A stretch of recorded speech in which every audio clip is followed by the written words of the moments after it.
La senze nje i-documentary about impilo ka-President Robert Mugabe, ukuthi waqala kanjani, wakhula kanjani, wafika kanjani kwiy'nqumo azithatha ezenza iZimbabwe ibe kule simo ekuso manje. Now, the reason why ngifuna sikhave le topic lena, it's because now that abantu abaningi befollowisha ikhasi lami, kuyabonakala ukuthi ba-interested kwi-politics. So I thought ukuthi kubalulekile nokuthi sike siyindlale nje le ndaba, because ngesilungu bathi history repeats itself. Okusho ukuthi okwakwenzeke emandulo kuyakwazi ukuthi kuphinde kwenzeke futhi. Of which-ke manje kubalulekile ukuthi ezabathandi bepolitiki nezwe lethu sikwazi ukubona-ke manje ukuthi ngabe lento eyenzeka namhlanje ayikazi yenzeka yini, or abekho abantu abazama ukuthi bephinde beyiphinde iphutha elenzeka or okuhle okwenzeka kudala.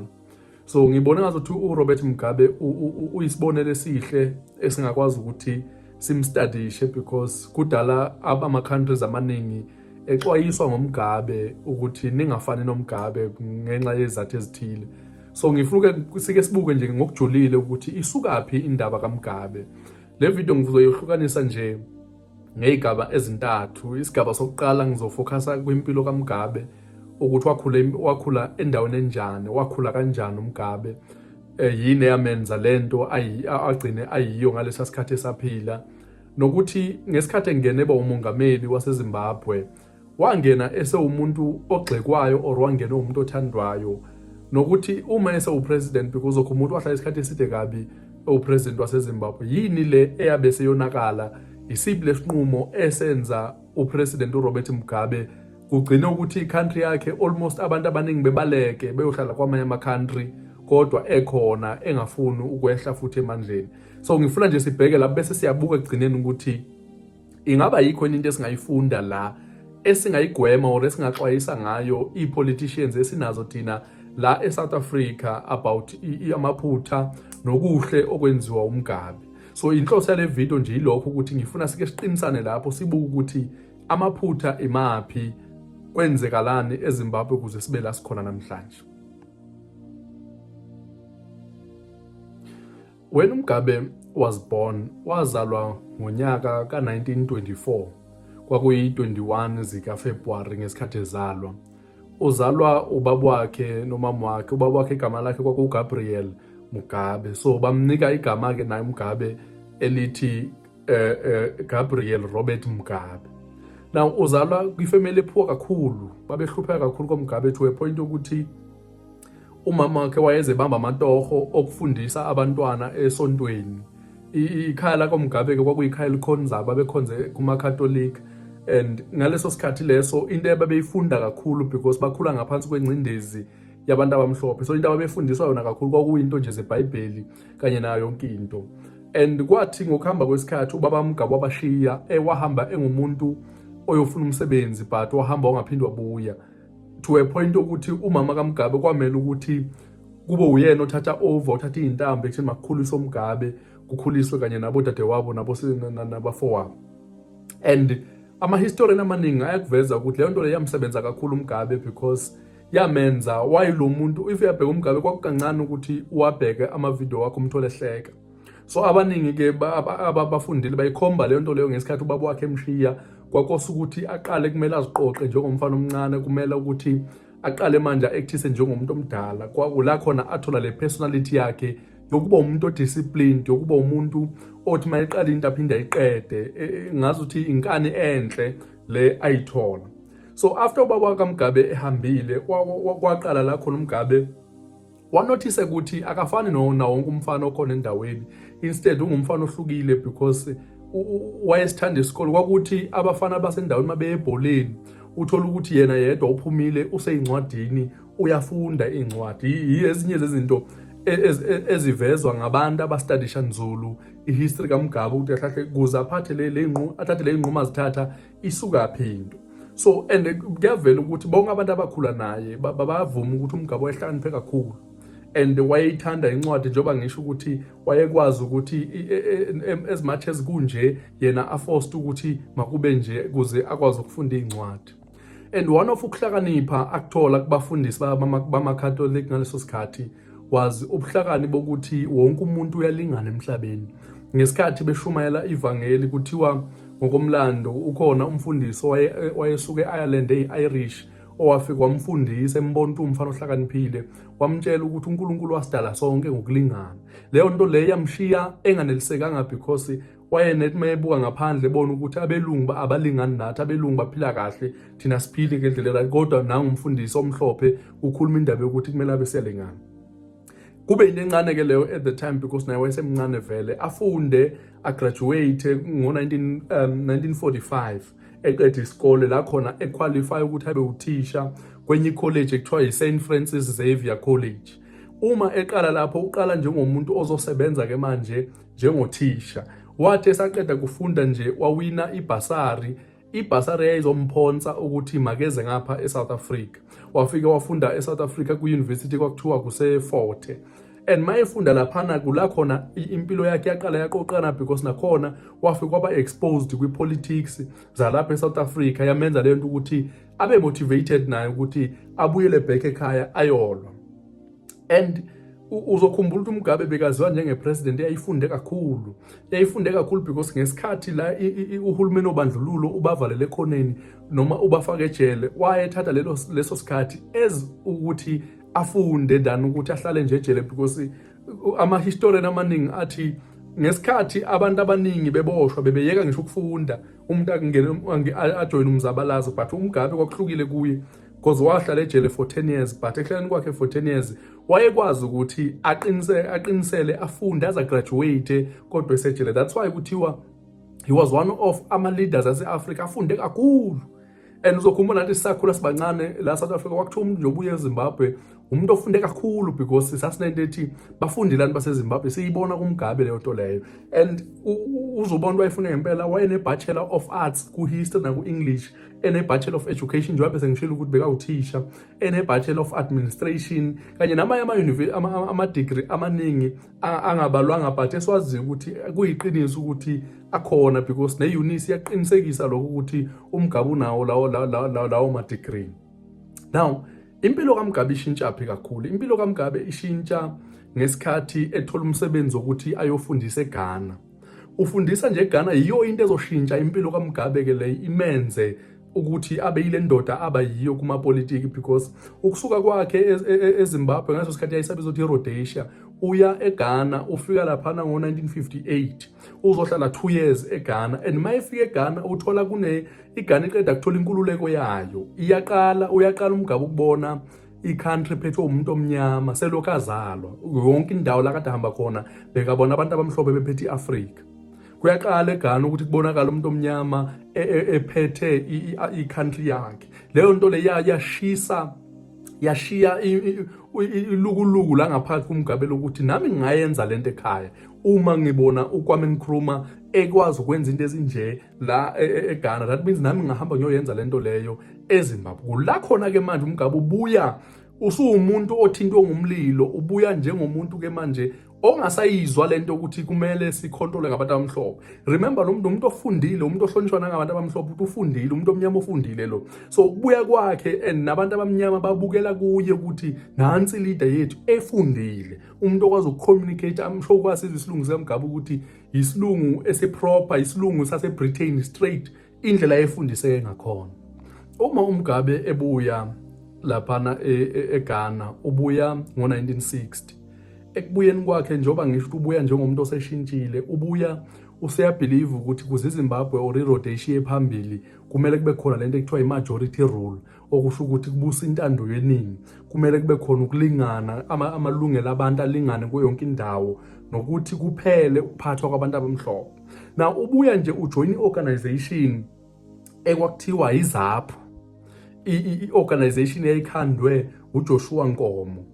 Now le organization ayijoyinayo kwahamba isikhathi wabona asivumelani noJoshua Nkomo to a point yokuthi uMugabe wadecide ukuthi makazi create i-organization yakhe ekuthiwa iZANU-PF, le ebizothi iZimbabwe African National Union.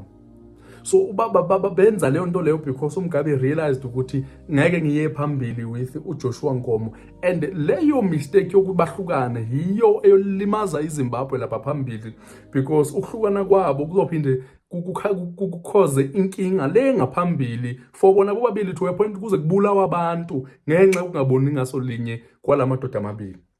Now, after uMgabe evula iphathi yakhe, wasuyaboshwa for 10 years from 1964 to 1974. And wahlala I think about 10 to 11 years laphana ejele. Njengoba sengingaveza ukuthi laphana wafika wafunda uMgabe wa-achieve amanye ama-degree la amenza ukuthi abe umuntu ohlakaniphile. Masibala lawo ma-university qualifications akhe, sibala nokuthi wagcina efundela ngisho ukuba ummeli. That means wayezi-equipa lo muntu ezifaka amandla ukuthi akwazi ukuthi alwe nabantu abamhlophe ngesikhathi kumele adebate nabo. And nakhona kwabe sekushona i-family member yakhe ngaleso sikhathi leso yashona laphana esesejele, njengoba ngisho wayeboshwe from 1974 to from 1964 to 1974. And remember ukuboshwa kwakhe ngo-1964 noMandela eSouth Africa uqeda kuboshwa, so isend message lento leyo to everyone eAfrica ukuthi if niyazama ukulwa nabantu abamhlophe sikhona, so nicindezela nonke and ayikho futhi into eningayenza. Now, after ukukhululwa kwaMgabe ejele, ukhululwa nje uphuma uyabaleka because he realized ukuthi kushuthi le government isemnotile ukuthi uyinkinga kakhulu yomuntu. So uphuma uyabaleka uye eMozambique la afika ahlale khona, ufika uyiphaka impi eseMozambique ukuthi kuliwe nabantu abamhlophe. Kwayimpembi kabi to a point ukuthi kwahamba isikhathi balwa from 1974 to 1979. Elwa lento ekuthiwa i-guerrilla warfare, lento ukuthi anilwi direct nabantu but nibashaya benganakanga, ninyamalale nibashe nje. Lento eyenziwa i-MK party, I mean not MK party, MK ngesikhathi sesomkhonto wesizwe, i-guerrilla warfare. So ngaleso sikhathi leso kwabonakala ukuthi abantu abamhlophe ziyabakhalela, and kwabonakala ukuthi akekho umuntu okwazi ukuwina between abantu abamhlophe kanye nethimba likaMgabe, to a point ukuthi ngo-1979 kwavunyelwana amazwe angenelela kule mpi yaseZimbabwe, kwavunyelwana ukuthi makuditshanwe e-Europe kuyokhulunywa ukuthi kuqedwe yonke le mpi le.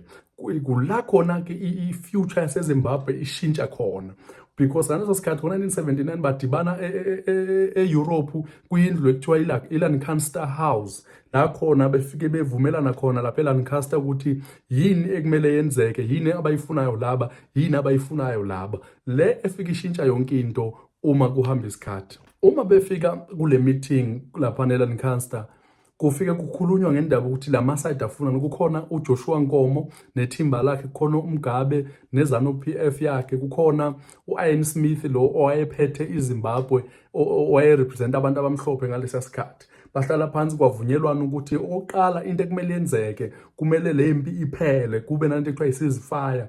2, kumele kukhandwe umthetho sisekelo omusha, lento eyenziwa eSouth Africa during uCODESA 1 noCODESA 2. And futhi kumele kube khona kubekwe idate ama-elections, lento eyenzeka nala South Africa, kuphinde kubekwe nendlela ukuthi siya kanjani ku-independence, siya kanjani ekutheni abantu abamnyama bakhululwe ecindezeleni kwabo sebebonke eZimbabwe. Now, kulawo ma-agreement kukhona enye into futhi eyenza uMgabe umuntu ostubborn wazoshona ethuneni, because uMgabe wakuveza laphana ku-Lancaster agreements ukuthi ufuna ukuthi umhlaba ubuye back ebantwini. And kwavunyelwana laphana ukuthi umhlaba uzobuya ebantwini, but uzobuya umhlaba bacela nje ukunikwa for 10 years. After the 10 years kuzobese umhlaba uyabuyiswa back to abantu abamnyama. Ukubuyiswa kwalomhlaba back to abantu abamnyama uzobuya ngokuthi kuzoba nalento ekuthiwa i-willing buyer, willing seller. That means abantu abamhlophe kuzomela bewuthengise lo mhlaba, bewuthengisela abantu abamnyama. uMgabe wabuza umbuzo othi ngubani ozokhipha le mali yokuthi kuthengwe lo mhlaba, because lo mhlaba wathathwa ngenkani. Kula khona kungena i-America kanye nayo i-Europe, i-Britain ithi cha, sizonika imali ukuthi nithenge lo mhlaba kuze ku-avoideke ukuthi kuchitheke igazi. Unfortunately ayizange yenzeke leyo nto leyo, because uMgabe uze washona ethuneni abantu abamhlophe bengafuni ukukhipha leya mali. Into ababemshaye ngayo ukuthi abazange beyibhale esivumelanweni lento esho ukuthi savumelana ukuthi sizokunika imali engaka. Kwangathi uMgabe uqamba amanga. Leyo nto leyo yamenza ukuthi abe umuntu obitha kakhulu. But ngifuna ke manje sike sime la about ukunyuka kaMgabe aze afike, because after the agreement le kube sekwavunyelwana ukuthi makube khona ama-elections la khona kuzovotwa khona sibone ukuthi ubani ozolida i-country now that sesivumelene ukuthi impi iphelile. Now uma bevumelana uMgabe makabuyela back to eZimbabwe akasabuyeli njengomGabe lo waziwayo, ubuya njengomuntu khumbula ola long bekangekho bekaseMozambique njengoba kuliyo and wonke umuntu bekazi ukuthi uMgabe uyasilwela eseMozambique. uJoshua Nkomo bebengasamnaki nokumnaka lo owezapho le political party uMgabe aqala kuyo before avule yakhe. Ngaleso sikhathi uMgabe ubuya njengomuntu omele i-education, ubuya njengomuntu omele umzabalazo, njengomuntu omele ukukhululeka kweZimbabwe, ubuya njengomuntu oyi-hope for iZimbabwe.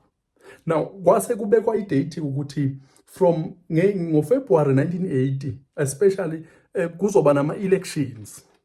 Lama elections kula khona uMgabe wabese uwina ama-seat awu-57 out of ama-seat awu-8 ekumele ngabe awinwa ngabantu abamnyama. So lokho kwenza ukuthi uJoshua Nkomo athole 20 yama-seat and lamanye athathwa abantu abamhlophe. Kwabonakala lapha ukuthi uMgabe soyini useyi-prime minister, useyafana nokuthi ucishe abe upresident but akakabe upresident. Kwathi ngo-1980 ke wasuyagcotshwa, 1980 April nge-18 wasuyagcotshwa ukuthi makabe uprime minister. Now omunye umuntu uzozibuza ukuthi yini kahle kahle umehluko phakathi kwepresident neprime minister. Ukuze nje ngingayidonsi kakhulu le video ibe yinde, ngifuna understand nje ukuthi i-minister, i-prime minister no-president kufana no-deputy president no-president. Boyi-two bawu-head of government but singathi u-prime minister uphinda abe namandla kakhulu eParliament kanti upresident unamandla for i-country. But singasho nje for i-debate yethu ukuthi ingabe yinde sithi upresident no-deputy president. So ngeleso sikhathi uMgabe makaba u-prime minister, i-president yaseZimbabwe was uKhanani Banana. Now after lapho uMgabe ngokuhamba kwesikhathi uthusa umhlaba uMgabe because abantu all along bebecabanga ukuthi ukungena kwaMgabe zizokhala izinto and for abantu abamhlophe kakhulu kuzoba kubi, but instead washumayela indaba yokuthi kumele kube khona ukuxolelana between abantu abamhlophe, abanankinga bona nabantu abalontuza nabantu abamhlophe, futhi bayafuna ukuthi abantu abamhlophe mabahlale, bayafuna ukuthi amabhizinisi abantu abamhlophe mawahlale kanye nothisha nodoctor nabanye ukuthi mabahlale eZimbabwe. And washo ukuthi iZimbabwe ngeyawo wonke umuntu, not just abantu abamnyama baseZimbabwe but eyawo wonke umuntu oseZimbabwe. Le nto yathusa umhlaba wonke ukuthi hawu besilindele lokhu but uMgabe usekhuluma lokhu. We are non-racialist in our approach. That is, we regard as an individual as an individual, and that everybody must be accorded his full political rights, whether he be white or black, educated or uneducated, rich or poor. And this is exactly why we are at the moment struggling to earn for our people one man, one vote. Well, we are totally opposed to the concept of multiracialism because it assumes in the first instance that the people have got to be arranged in compartments based on color. You have Europeans in one compartment, Asians and coloreds in two other compartments, and the Africans in another compartment. And immediately you talk of multiracialism, you are accepting as a starting point that the races are different. And this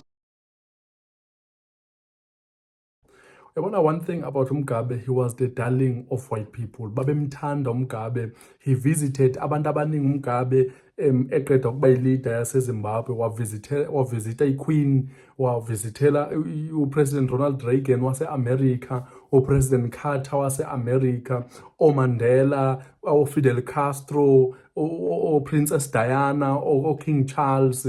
Bonke labantu abakhulu emhlabeni ongabacabanga wayebavizitela bemhaka bejabulile. uMgabe umuntu olavely nje, ehleka ku-right, yonke into kumnandi, kubonakala ukuthi izinto zishintshile. uMgabe is the president yaseZimbabwe manje, yonke into isi-different. Kanti ke akalibuzwanga elangeni ilanga because kwathi from 1987 zaqala inkinga zaseZimbabwe because uMgabe became the executive president. Wathatha amandla prime minister namandla president, wafaka e-ofisini lakhe ukuthi kube yinto eyodwa, kungasabi ke manje ukuthi kunalo kukhona lo, kwaba nje into eyodwa. Kwathi nje uMgabe eqeda kuba umongameli kwasuka impi embi kabi phakathi kwakhe uMgabe kanye noJoshua Nkomo. Balwa because uJoshua Nkomo uMgabe wayengamthembi, ecabanga ukuthi wenza lento ekuthiwa yi-coup, lanto yokuthi amasotsha akho akuvukele wena ezopresident afuna ukususa. Uzokhumbula ukuthi uMgabe naye wasuka ezopresident eZimbabwe, not because wayesethanda, but wasuka because amasotsha amvukela amsusa. So after eqeda kuba upresident wayecabanga ukuthi kuzokwenzeka leyo nto leyo, so kwakhona impi embi kabi between amasotsha kaJoshua Nkomo namasotsha kaMgabe. Amasotsha kaMgabe ayebizwa ukuthi izandla, amasotsha kaNkomo ayebizwa ukuthi izipra. So balimazana from 1980 to 1981, kwafa abantu abaningi kabi. Into embi ke ngale mpi kwafa abantu aba-innocent. uMgabe nje use-Europe yena uya-enjoya izinto, ngapha abantu bayabulawa. Everyone akakwazi ukuphila kahle because uMgabe ushiye insizwa zakhe zibulala kwanto lapha, because wayengathembi ukuthi uJoshua Nkomo angamsusa esihlalweni. Zokhumbula ukuthi isuka blend isuka kwakudala ekuthenini vele uMgabe wathola uJoshua Nkomo esekhona kwi-politics, so kwakhona leyo nto leyo ukuthi kungenzeka akususe esihlalweni because naye uyafuna ukuba sesihlalweni. Kwathi ngo-1983 lento yenza into zawese kakhulu. uMgabe wadeploya owathuma amasotsha akhe ayebizwa ukuthi i-5th Brigade. Amasotsha kaMgabe ayetrainwe eNorth Korea le kubaba kaKim Jong-un. Ayetrainwe khona lamasotsha ukuthi abuye azobulala. Uma afika kwenye indawo lapha eZimbabwe kuthiwa kuseMatabeleland, afika amasotsha abulala abantu aba-innocent, kwashiswa izindlu zabantu, especially abantu ababeziwa njengokuthi basapota uJoshua Nkomo. Izindlu zabo zashiswa, yonke lento lena ngenxa nje ukuthi babengazwani kahle. Kuthiwa ke mase kubalwa ama-historian mayesevumelana kuthiwa inamba yabantu ababulawa isuka from 2,000 to 30,000 yabantu ababethinteka ngale nto leyo. But inamba abafuna uvumelana ngayo ukuthi u-20,000 basho ukuthi babulawa abantu ngenxa yokuthi abanye bathotharishwa, kanti ukuthi umbambe umuntu umshaye azakhulume lento ofunayo, abanye baboshwa ngenkani, abanye babulwa, abanye bazibabaleka ngisho eZimbabwe ngenxa yalempi between lamadoda amabili. Kwathi ngo-1983 khona lapho uJoshua Nkomo ebalekele eBotswana, wasuka from eBotswana wabaleka elikhombise kwakhona le ebantwini abamhlophe e-UK eyocela uncedo khona. Now ngenxa lento le uMgabe wabuya ngo-1987, uyabona ithatha isikhathi eside kanjani lento le, iyayichitha iZimbabwe, i-economy yaseZimbabwe ibhizi shaker naleyo yonke into abayenzayo. Khumbula bamukele i-economy e-right engakonakali engakenzi nix, ekade i-problem yayo ukuthi iseva abantu abamhlophe nje kuphela. Ngo-1987 uMgabe decides ukuthi into ebetter ukuthi masiyiqede le mfazwe, masiyiqede le war. Basayina i-deal ekwakuthiwa i-Unity Accord. Le gama lithi accord lisho i-agreement, ukuthi basayina nje isivumelwano esithi baba united.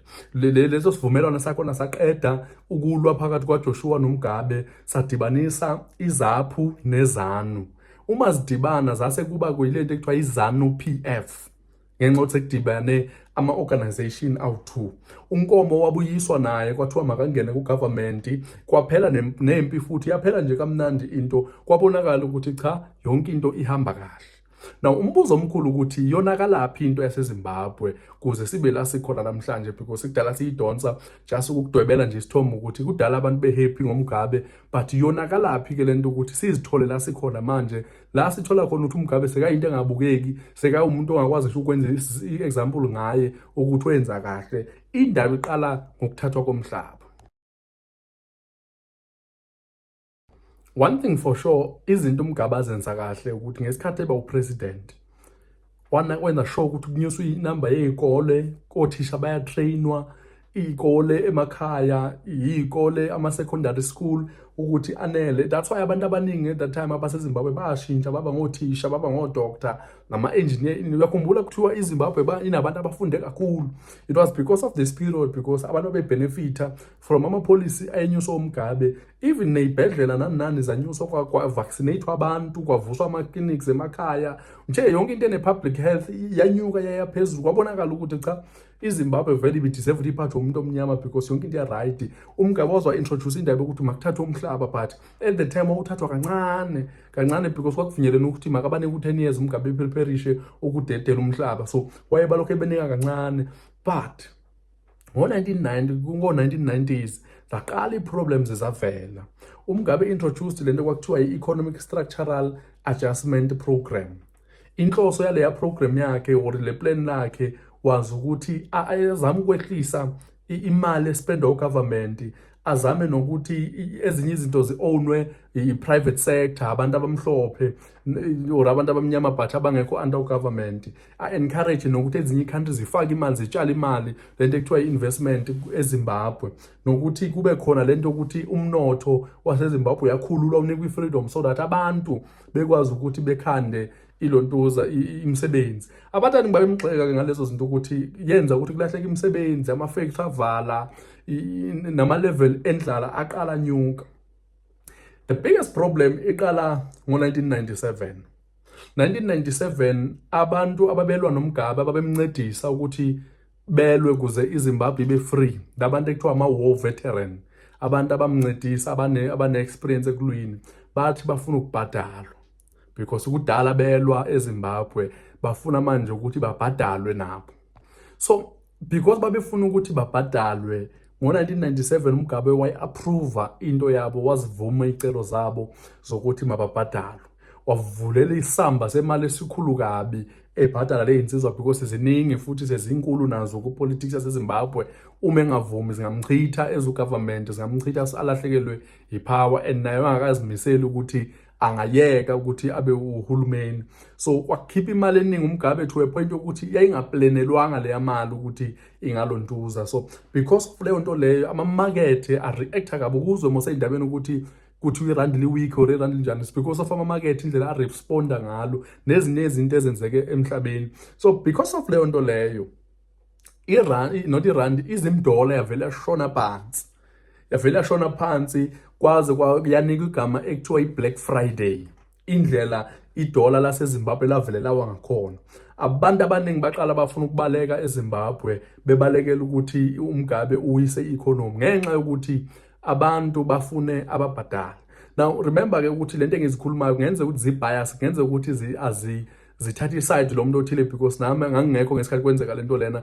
Kwakuyi-research eyenziwe ngabantu abathile, so i-research eyenziwe umuntu ongamthanda uMugabe izo-affecta nami mina engilalele i-research yakhe. Nomuntu othanda uMugabe izongi-affecta ekuthenini ngizokhuluma lento ayikhulumayo only to find ukuthi beka-against or bekathanda uMugabe.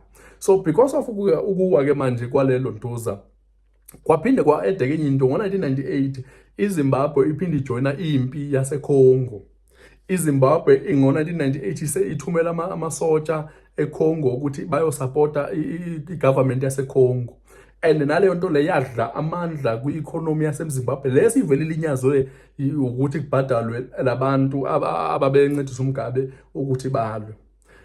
By 1998 ukuyale phezulu, iZimbabwe yaqala ya-frustrated. Abantu baseZimbabwe baqala ba-frustrated because yaqala i-unemployment yashutha, yanyuka ngenxa yokuthi ama-politicians ayazibhadala. Yaqala i-economy yehla, kwaqala i-corruption yavela, yavela njengathi isilonda i-corruption. Yavela nje kancane lokhu ithi iqhuma ngapha iqhuma ngapha ngenxa yokuthi abantu abathi balwa bona bafuna ukungena kwi-power ngenkani, ngenxa yokuthi labantu bafeel like asiba appreciate too much thina abantu esikhona manje, so kumele bezibhadale ngokuthi befakane bodwa lapha kuma-position phezulu. Yaqala i-economy yashona phansi, nomhlaba ukunikezwa abantu umhlaba kwaqala kwashona phansi impela, njengoba bengisho ukuthi bekuslowly but lapho kwaqala kwa-worse. And for the first time ever since uMugabe aba upresident, wayeqala ukudibana ney'nkinga ezikanje kwi-country yakhe. Now lento isiphusha to a point yokuthi sizifike ku-1999 to 2000 kwaqala kwacreatwa a political party entsha ecreatwa uMorgan Tsvangirai. Ucreatwa uMorgan Tsvangirai because uyabona ukuthi iZANU-PF iyahluleka. So wayengakazi uMugabe selokhu angena 1980 a-challenge ekuthenini wenza kabi kwi-country yakhe, akazange ayibelieve indaba. Now uMorgan Tsvangirai makayenza into yakhe uzo-challenger, ucreate i-political party ekuthiwa i-MDC, i-Movement for a Democratic Change. Bazosusa uMugabe, noMugabe realize ukuthi la kungenzeka ukuthi asuswe because abantu sebakhathele ngaye. So that's why he decided to act against uMorgan Tsvangirai. So because there was now competition against uMugabe, kula khona ke manje kufakwa lento ekuthiwa i-referendum, kufakwa lento ekuthiwa kuyavotwa eParliament, kuvotela ukuthi makushintshwe i-constitution, umthetho sisekelo waseZimbabwe, Kwavotwa vele igovernment kaMugabe yaluza kuleyo election, and ukuluza kwaleyo election kula khona ke iZimbabwe yaqala yathi masisheshise ukunikwa abantu umhlaba, masisheshise ukuthatha amafamu abantu abamhlophe. And uyabona ke manje ukuthi abantu baseZimbabwe basebehamba ama-corner to corner bekhuluma ngegama elithi kumele nephumile kulamafamu because akuwona amafamu enu lawa, amafamu abantu abamnyama. And kwaqala ke nama-countries angaphandle aqala bonke, hey, niyayibona lento eyenzeke eZimbabwe, niyayibona lento eyenzeke eZimbabwe ukuthi bathatha umhlaba mahhala. Aqala ama-sanctions asho. Ama-sanctions ke sisuke sikhuluma ngalento ukuthi ama-countries amaningi adecide ukuthi ngeke asasebenzisana nani ngenxa yokuthi nenza ububo obuthile, ngenxa yokuthi niphule i-agreement ethile. So iZimbabwe yaqala yalontuza ke manje yashiywa yodwa ekhoneni ukuthi i-country esebenzisana neZimbabwe sizoyishaya kwayona isafarish njengeZimbabwe. And no one was willing at the time ukuthi alwe because ama-countries amaningi ayesese-dependent kakhulu kwi-America for ukuthi angalwa na. Even namanje uyabona ukuthi kusenzima ukuthi singalwa ne-America. Kwase kungena isilwane esikhulu ekuthiwa i-hyperinflation. Lento ukuthi into isinkwa or le penny le uthola ukuthi le penny soyithenga ngo-500. Indlela imali eba useless ngakhona, ulala namhlanje isinkwa sibiza 1 million zimdola, kusasa mawuvuka isinkwa sesu5 million zimdollars. Okusho ukuthi imali lapho isi-useless for ukuthi ingasetshenziswa eZimbabwe. Kula khona ke kuchitheka bugayiwe because of ama-decisions athathwe eZimbabwe. Now, because of abantu bangena kwi-period, especially labantu ekuthiwa ama-war veteran, bangena kwisimo sokuthi bafuna ukuzithathela umhlaba abawubona u-right. I-government was forced ukuthi igijime kanye nabantu ibanike lo mhlaba abathi bayawufuna. Kwahamba kwaze kwafika la khona ukuthi manje izinto ekade zithengiswa ngamafama zaphela, zehla zashona phansi because umuntu uvela khomba ifama because wayelwa encedisa uMugabe use-owner leya farm. Baxoshwa abantu abamhlophe abangavumi ukuthi bakhishwe, bashaywa, abanye babulawa, abanye basikwa lana. Ngokubonisa nje zofaka iy'thombe la, but if nomzimba usheshe ureact to into ezimbi ungayibuki manje sifika la because kwafakwa nje izinto ezimbi kakhulu. Now, ngenxa lento leyo iZimbabwe beyaziwa ukuthi basket of iAfrica, that means ibinokudla okuningi kabi iZimbabwe, but kwashona phansi ngenxa yokuthathwa kwamafamu ngabantu abangena experience, ngabantu abangena njongo zokufeed country but banenjongo zokuthi bazibhadale ngenxa yokuthi umhlaba wathathwa nje kuphela. Kwahamba kwafika khona inflation iphuma out of control, imali yangaphandle kwelinye izwe ubongasoze uyithola eZimbabwe. And uyazi nawe ukuthi umnotho ukuze usebenze kuyadinga ukuthi imali yangaphandle nibe nayo nizokwazi ukuthenga kulelo zwe ngale mali eninayo. So kwaphela naleyo mali iZimbabwe yabona okay, into engcono masiprint imali. Kwaprint imali yagcina i-useless imali yaseZimbabwe.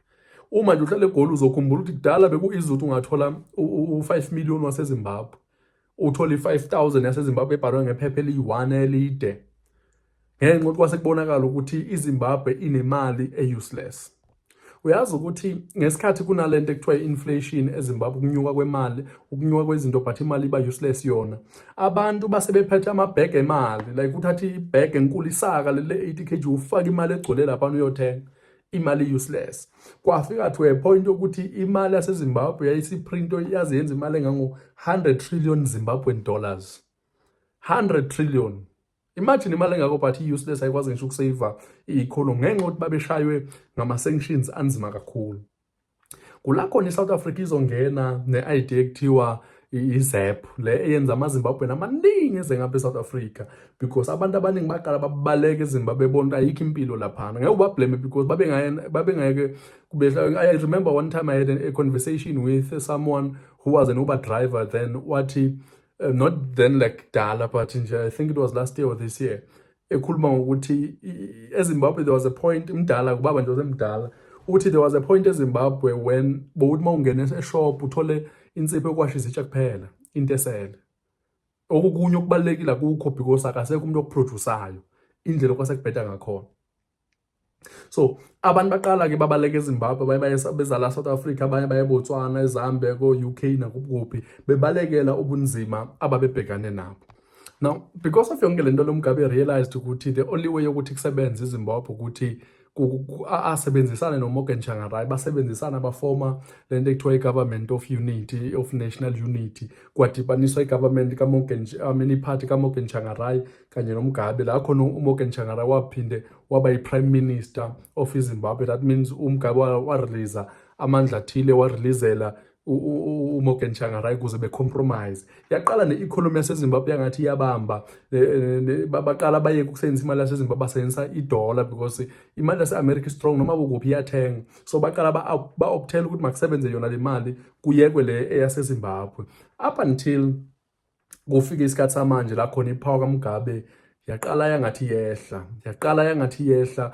There's ivideo nje ongizoyifaka la lo president okhona waseZimbabwe right now, Emmerson Mnangagwa, ekhuluma echaza ukuthi uMugabe umuntu ostubborn kakhulu and kunzima nokuthi ungamtshela ukuthi makathini. One of the reasons why bamsusa is because ustabone kakhulu, ngeke umtshele. And iyangithusa because even la South Africa kunama politician ongasoze watshele ngisho bekuthiwa nithini, if yena ethu right that means yena right, asoze nikhulume enye into, of which if uyabheka ama politician amadala la South Africa asayifunda lanto ukuthi uba nenkani kakhulu akusebenzi.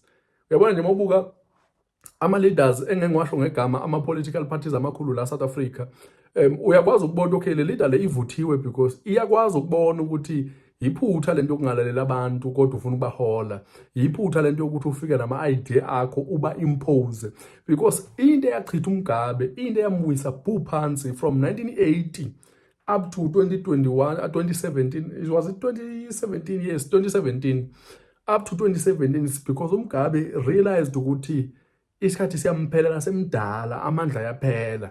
And nakuzana uPF baqala abantu bazibuza imibuzo ukuthi ngubani ozoba upresident after uMugabe ehambile. uMugabe ezenza ukuleva nokungalali bemtshela abantu ukuthi cha, yeke manje le ukuthi ubani ozoba umunye, akusayona into ezobuzwa uphathe for 37 years. Leya isabalekanga, ngeke futhi aphume kwaMugabe. Ngenxa yenkani uMugabe insisted ukuthi umuntu uzophuma kwaMugabe. Instead of into ayenzayo yena wasusa Emmerson Mnangagwa, lo ipresident namhlanje, as i-deputy yakhe, efuna ukufaka umfazi wakhe. Babona abantu ofuna ukufaka uGrace Mugabe. Amasotsha aseZimbabwe ayethembeke kakhulu kuMnangagwa more than uMugabe. Ngaleyo ndlela uMugabe wazithola esenyanzelekile, esefostelekile ukuthi maka-resign, because even na inside the political party yakhe abantu abanye basebehlukene. Kukhona ama-supporter ka-Emmerson Mnangagwa, kukhona ama-supporters ka-Grace Mugabe. And because of leyo nto leyo kwathi ngo-2017 waxoshwa uMnangagwa, kanti ngalo 2017 amasotsha aqinisa isandla ekuthenini cha, asenze ikhupha nje sifuna uMugabe ephumile. And ayikho ipresident ngaphandle kwamasotsha. So because amasotsha ayesedicidile ukuthi ayamkhipha uMugabe, nge-21 November 2017 bamchitha ngaphandle. So you can imagine ukuthi uMugabe uqale kahle, weza nayo kahle, i-revolutionary ehlonishwa yonke indawo, wahamba wayichitha ngenxa yenkani, wahamba wayichitha ngenxa yokungaboniseki.